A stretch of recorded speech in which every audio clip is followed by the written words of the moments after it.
Good morning, everybody. Happy Friday. Welcome to Rise and Shine Coffee with Jen Snow. It's Friday, guys. Not that for some of us, sometimes that doesn't mean much, but it is Friday. It's my actual Thursday, but it is Friday morning, and today I just want to say good morning to Purple Princess, Alex. Good morning. I hope you guys have had a wonderful week. It's been a week. I don't know about you guys, but my week has been absolutely insane.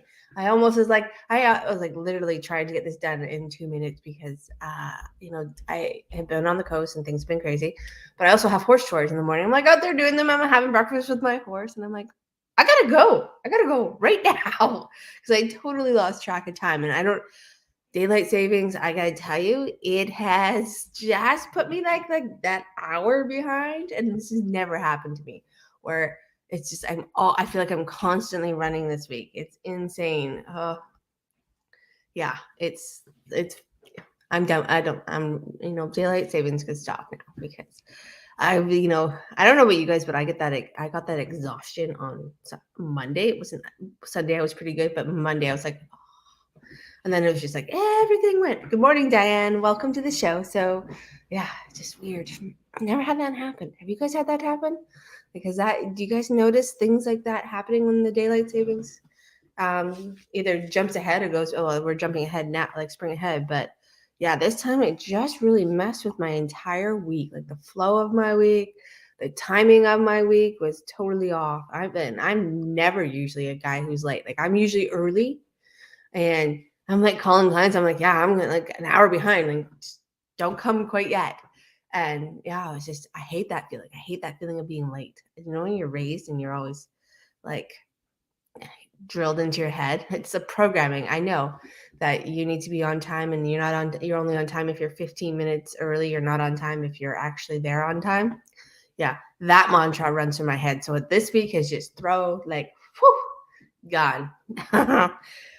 So I'm glad this week is kind of coming to an end that way. Maybe I'll kind of reset and get into that space for next week and not be like running an hour behind on everything. So, but we're not an hour behind this morning, but yeah, we were close. Whew. So this morning, I want to talk about the motivation that what it is, how we can utilize it, how it works for us, how it works against us in that way. So, and I kind of came up with this topic when I was up in Vernon in the mountains. I was riding the bike because I've gotten back to like riding the bike now and just getting, doing that morning part, making that a part of my non-negotiable morning routines. Because I never knew that I really enjoyed riding the bike. Like I had no idea, but I don't really want to road ride so I have a standing bike because honestly, I'm probably, I will be the guy, I don't want to get hit by a car.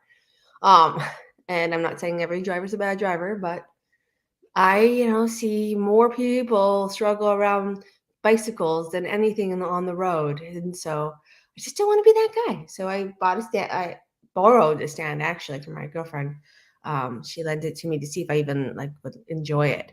And so I've been doing that and really kind of loving the process, loving that downtime, loving that no think time. And I used to run. Running used to be my jam. That's why I never thought I would really like cycling because I used to run, and riding horses and running was just, I really loved going for long runs because I would get into that meditative space. I would be blank. I would be kind of listening to my intuition. I didn't really notice the time. I didn't know at the time when you're 16, 17, 15 in that time. I just had no idea that was my higher self communicating with me, my guides. I just kind of listened. I don't listen well, I know. But then I did because I had no idea somebody was really trying to tell me what to do.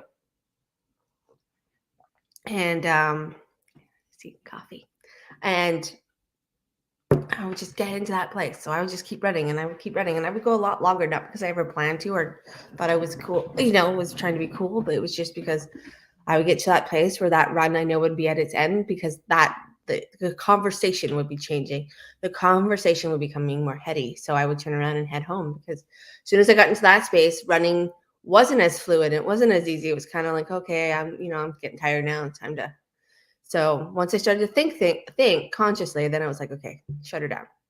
So I did this forever, and now cycling, I've been able to achieve that same presence.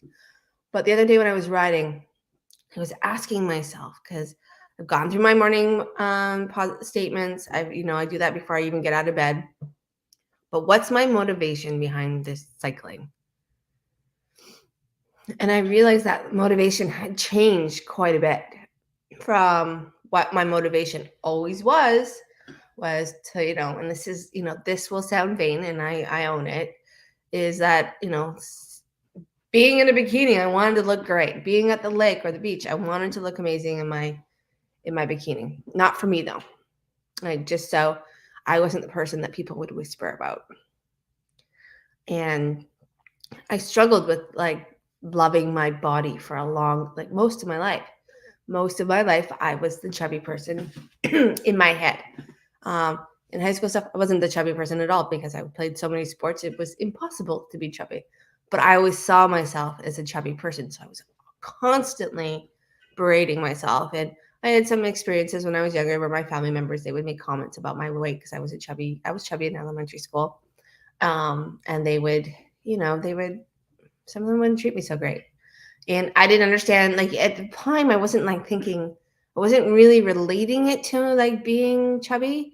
I was more like feeling like I wasn't good enough, like all of that. Like, and then as I kind of got into like grade 6, grade 7 age, I started to like, associate it with my physical weight, just not them not accepting me, or them not, them liking people better than me, and like cousins and family members, like, me just being low man on the totem pole.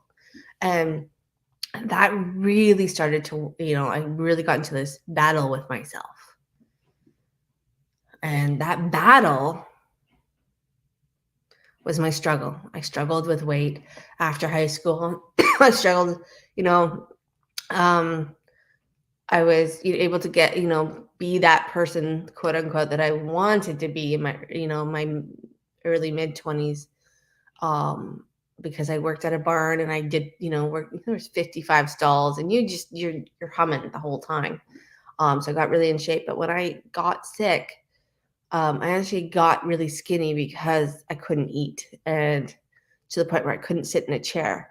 And this weird thing happened. I hated being skinny because I was never comfortable. So I didn't realize what was going on until I was actually just kind of like riding the bike. Was that this huge battle and conflict in my head?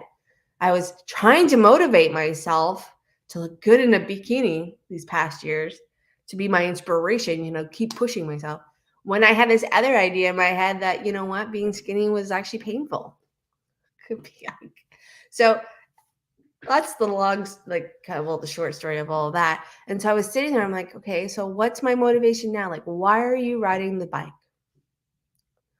And I realized that something along the way with the work that I've done, with the transformations that have happened in these past couple of years, that riding the bike isn't for the bathing suit anymore.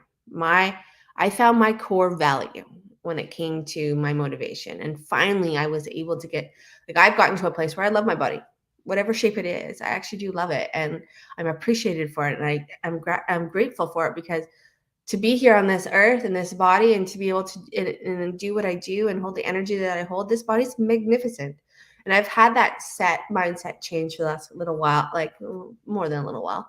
But I realized this time when I got on the bike, my motivation had also changed because my outlook had changed about myself. And that motivation now comes from one of my core values, and that is to feel healthy and strong. And I have used that mantra while I was riding for so long.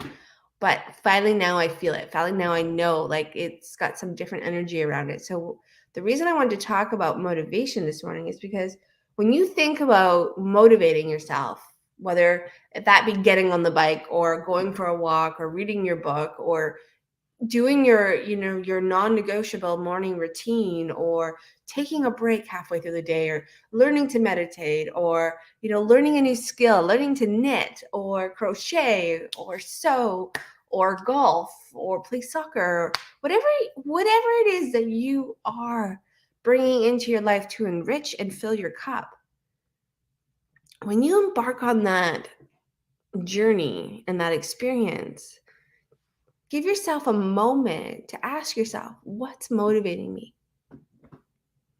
And how is what's motivating me sit with my core values? How does it resonate with my core values? And is it a core value? And if it's not, that's not a bad thing.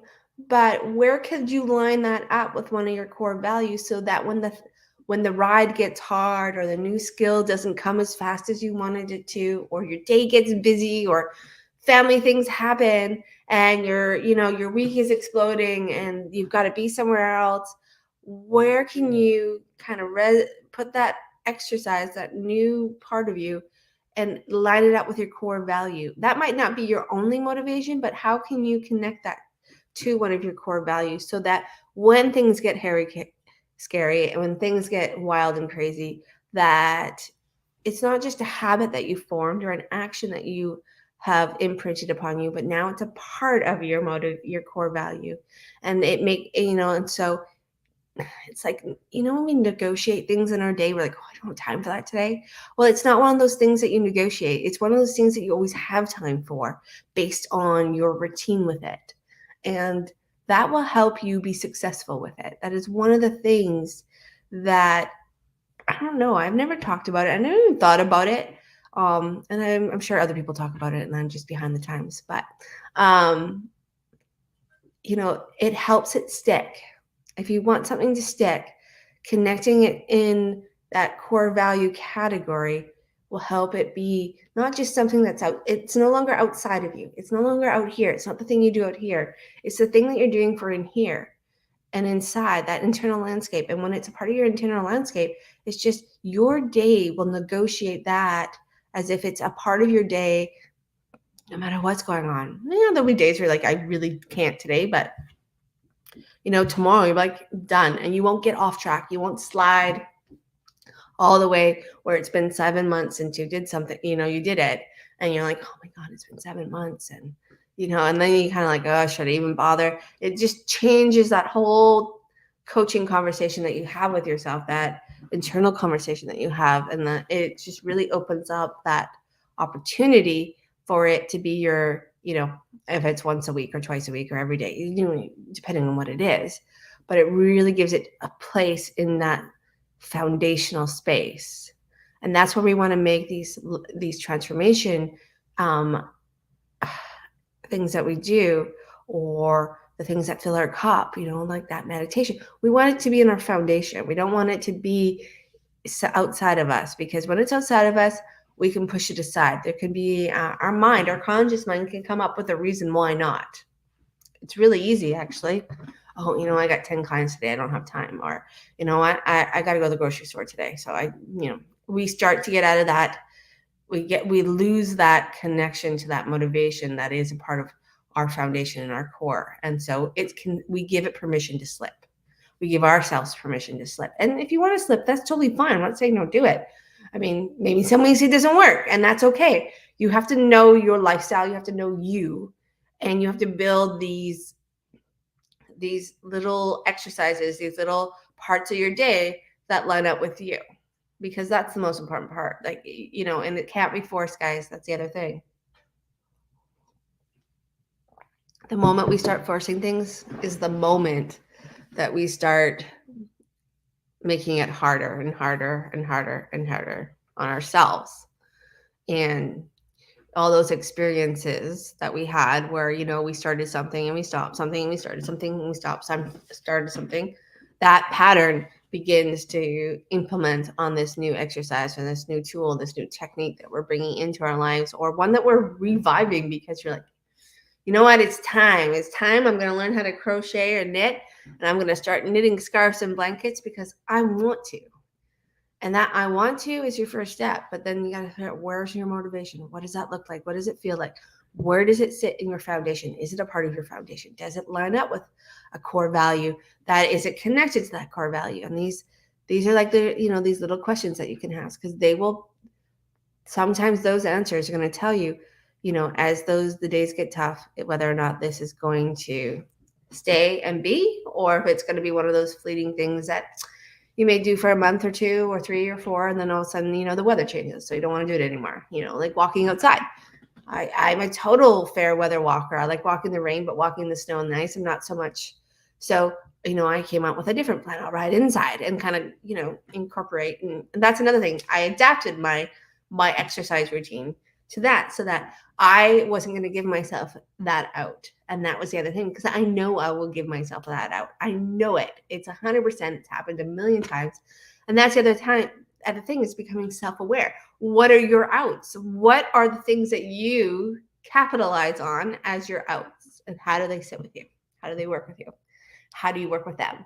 And kind of write them out, kind of like put them on your Post-it notes, or, just sit there and kind of make your little bubble graph or your whiteboard and go, okay, where are my outs and where are my outs been? And that's the other side of this, is what outs do I give myself?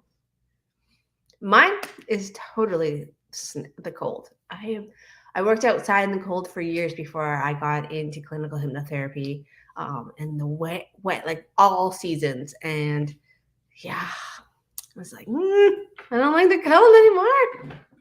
And so that was my out when it came to the exercise practice that I wanted to integrate into my foundational, my core value, was I had this little out and I gave it power and I let it have power. I totally let it. I was like, oh yeah, it's not warm today, so I'm not going to do it. So I outsmarted myself. I was like, okay, so you don't want to walk today? Go ride the bike. It's inside. It's warm. It's cozy. You're good. You're not going to be soaking wet, or you're not going to be freezing cold. Okay, well, that out was negotiated out of my mindset. Awesome. So I'm like, and that was for me, fortunately, with that thing, that was, and then it was, oh, I'm too busy. All right, you're too busy, right? So I'm having this coaching conversation with myself. You're too busy? That's great. You know what? You can get up an extra half an hour early. You're not too busy. You've got this space. You've actually got an hour in your morning. So why don't you put it in 20 minutes here? Why don't you just do 20 minutes? So that's how I negotiated that out. And then when it came to like me looking for a reason why, I was like, nah, not today. I had no reason. And I'm like, oh, so I'm going to do it today. And off I went, because I had no external reason that I could justify that gave me my out. And then, the motivation, again, it just, when I was thinking about this other day, I'm like, stuck that into that core value of being healthy and strong. And I have not missed a day since. And I have no, I haven't even thought about like not doing it just to give myself, because I slept in 5 minutes today, and I'm, it just became non-negotiable. The moment I connected that to my core value for motivation, it became non-negotiable. And there are no more, potential outs for me, because I looked at all the outs. I looked at my patterns. I looked at my history. I'm like, I use this, this, and this. Awesome. So I'm going to sit with this, this, and that. And I'm going to like decide, and I'm going to do some coaching, and I'm going to do some conversational techniques and mindset reset. And I'm going to shift those, and I'm going to make them they can do a job, but they don't get to do that job anymore. And that's the thing. We have these little patterns. We have these little habits that are doing these jobs that, influence and support us in different ways. And if we step back and become a little more aware of them, we can determine whether that influence and that support is really what we want, or if it's like, nope, not it. And then we have the opportunity to shift that in our own by having that conversation. Hey, I know that was then, this is now, I need you to do this, and this is all I'm going to accept. So you need to get on board. And it's like, you're kind of having you're talking to yourself. There's a lot of talking to yourself, but that's okay, because just don't do it in public like I do. We can. And it's insane how we do it. It's impressive, actually. We think about how well we are at justifying when we don't want to do something, or we want to do something. We're all professionals at it, guys. We are clearly professionals. We've been doing it for how many years? Decades. Oh yeah, I just aged myself there. But we've gotten so good at it. So why not make that tool that we have to justify, whether we want to do something or don't want to do something, really on that, hey, we want to do something, and really refine and define it so that it works for us, helping us become the version of ourselves that we are unlocking, that we are connecting with, and that we are negotiating right now, and put that to work here. So even talking to that part of you that knows how to justify how, give you your out parts. That's what I'm saying. Like we've worked so hard at perfecting this. Let's just perfect it differently. Let's just rotate it over here and release it from being on the left side and bring it over to the right side, or the right side to the left side, however you feel it sits with you. And having these conversations with yourself, whether internally or externally, whether in meditation or just in your daily go, can really start to help your conscious, subconscious mind understand that you are moving in this direction now. So we need to support here. We still have to sometimes unwind stuff in the old direction or the old version and release it. But you know what? You're constantly coaching yourself. We're constantly coaching ourselves. We just aren't always aware of it. So the more we become aware of it, the more we become in tune with it, the more we can become friends with it, and we redefine it how we want it to work with us consciously versus it running off unconsciously and being like blah blah blah, blah. And then enforcing and supporting all of that. It'll just does make it. And just don't do it in Walmart or anywhere like that, because people look at you funny. Or do it. I do it. I'm struggling with how that yeah. So yeah, that is a thing. So I hope you're okay if I speak to this. But one of the things I would do is I would ask the part of you that, figure out, like, okay, is it a fear thing, or kind of take a moment to sit, what part of me is struggling with going out for that walk? Or ask the part of you that is struggling to go out for the walk, and ask it what's its purpose, and start asking, how is it working with you, and what does it need to feel differently about going out for that walk, and renegotiating and kind of settling that part so that it views the world differently. I know it's definitely like it's trying to protect you. Like every part of us is trying to protect us.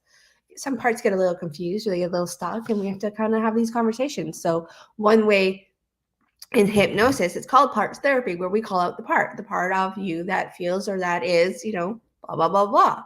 For me, when I was working with my outs, it was the part of me that allows my outs to have power over my decisions. And I think it called itself outlet. Like when I asked it for a name so I could refer to it, like we were having a conversation. Like I said, guys, we're having these conversations. And I was like, so what's your purpose? What do you do? How do you I just kind of like, I'm nosy. So I just ask a lot of questions and I just wait for the answers one by one to come to me. Sometimes I write them down. Sometimes I just sit with them in meditation and just, start to have that conversation with them. And what I realized is that part was just stuck. It was just like, oh, well, I don't really actually like have anything else supporting this. I've just been doing this and I did it for a long time. And you know what? I was like, great, new job, new purpose. This is how and I did the little negotiation where I had it agree that it would stop all the old jobs and step into the new job and give it itself a new name, and worked with that. And I didn't realize it because I didn't even think about it. But it was literally basically for me in that moment, because it wasn't a really deep part.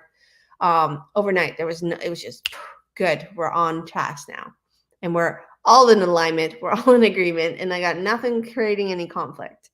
And that way, it was just simple for me to stay in that routine, to keep motivated, to feel that core connection that this time when I'm exercising, this time it's not about what this looks like, but it's about the internal and external strength and health of this.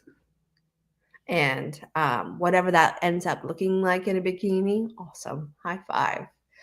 You know what? I got the new attitude. I've got this attitude now that it's just like, you don't like it, don't look at it. And that's okay. I'm good with that, because you know what? I'm not judging you, and I don't care if you're judging me, because if you are, it's not about me, it's about you. And that has also been very freeing. But yeah, so think about that when you've got something that creates conflict or hesitation or resistance, asking that part of you to come forward and just kind of understand, having a conversation with that part, having a moment, give that part a moment to connect and communicate with you and express why that piece of your subconscious mind, that piece, that little piece of your whole feels that it needs to do the job that it's doing for you. And then, in some regression work, we go back to the root cause and we figure out what you need in that moment to shift the story and to change the emotional component that is connected to that part that it was the creation of it. And that's another thing. But those are, well, we do this. We can do this in our Tuesday night classes. But that is another way is if the part isn't really sure how to shift or change or transform or growth or redefine itself, and isn't really cooperating, then ask it to take you back to the origins, the first time it came to be with you, and get there and see where it takes you in your history, whether your soul history. It may take you to this life, to a younger version of yourself. It may take you to a past life, and then, in that remote viewing space, figure out what that younger you, that version of you, how they're feeling and what they need to feel differently, and then negotiate that in that moment so that they get to that point where they do feel differently, because that changes the emotional imprint of that moment. Or, if you end up in a past life, one technique is that you can roll through that life, figuring out what were the lessons of that life, what did you carry forward from that life, and giving yourself an opportunity to screen all of that out so that you can leave it in that life where it belongs and you can move forward into this life with those attachments and those connections, as a part of your history, but no longer an active part of your present life at this time. And because sometimes past life history gets in the way too. So past life experiences, when we have a present experiences, our subconscious mind can wire those experiences, emotional experiences together. And then that past life experience starts to influence the way we think and feel and perceive and work through this life. And so we just need, we have the power to, okay, that was then, this is now.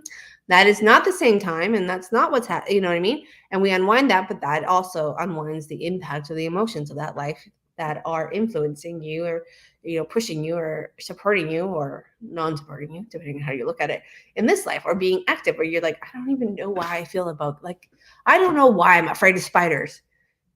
Maybe it's from a past life. You never know. So that is the other thing. What do we got here? That attitude comes with age. I think it does.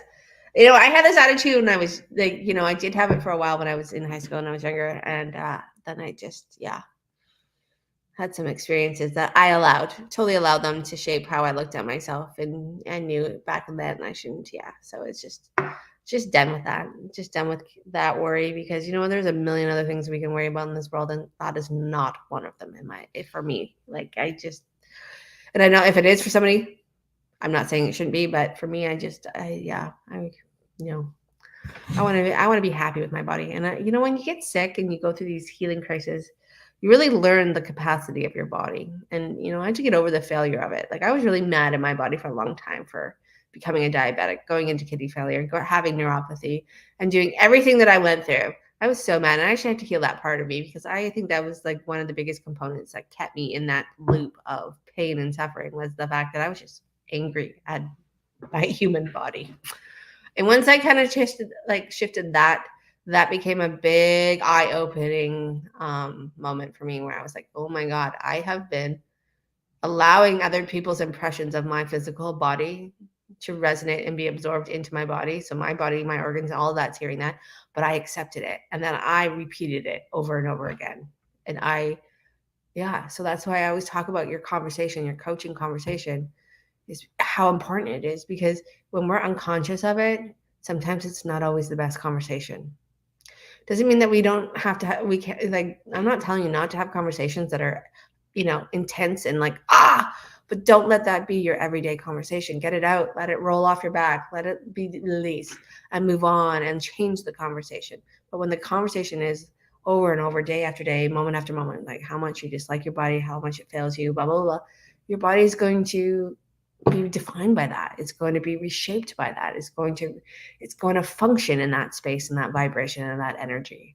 Or your mind's going to function in that space, that vibration, that energy. Your life is going to function in that space, that vibration, that energy. So, and then it's not where you want to be, but it's where you are, because we keep repeating the story over and over again. So yeah, we can make these little changes and start with little things. Start with one thing. Don't start with the whole world, but just pick one little thing that you go, how I want to do this, and how can I motivate myself, and how does this connect to my core values? And when you connect that connection, that motivation becomes not even just motivation, it just becomes it is just is, and it just is a part of you, and it's a part of something you do, and then it's a little bit easier, a little bit more in flow, and there's less force, there's less the opposite where it's like there's no more I have to, or I said I would and now I didn't, so now I failed. Like, there's none of that. It takes it all out of it, which is nice, because working from that space makes the space that you're working in so much lighter and brighter and vibrant and beautiful, in my opinion. So that is today's show. That is Morning Coffee with Jen. Those are the thoughts for the day. We will be live on Monday. We will be at the later time on Monday. So it will be 7 p.m. Pacific Standard Time, 9 p.m. Central, 10 p.m. Eastern. And we will be playing, and I think we're going to do some past life stuff again, and just kind of keep working with that on Meditation Mondays and some energy vibration and things like that. We'll see. They'll tell me the day off. I always think I know what the topic's going to be, and then the day after, like, no, you're going to do this. This is why I don't actually plan it any sooner, because I'd have to edit it and rewrite it and all that stuff. So I will see you Monday. I hope that you guys have an amazing weekend. I want to thank you guys for being here, and how much I appreciate all of you, and how blessed and grateful I am each and every day that you guys, just know that I think about you all every day. And I just say thank you. Thank you for your support. Thank you for your kindness. Thank you for your compassion. Thank you for being here. And I hope that you guys have an amazing weekend, and I will see you Monday. And Fridays will also now, I'm going to have some guest stars coming on some Friday mornings, so things to look forward to. I got a couple authors that I know. I'm actually in a book, guys, and she just published the book. So, not that she's got other books and they're amazing, but I'm in a book, and I'm going to bring her on a Friday morning coffee with Jen and Rebecca, and we're just going to chat about her book and her process. She has one of the most inspiring stories. She is actually somebody who inspired me to get writing my book, but her story from where she came and where she is now is honestly, it's pretty awesome. I can't wait to share it. So thank you guys for being here. Have a great weekend, and I will talk to you soon. Cheers.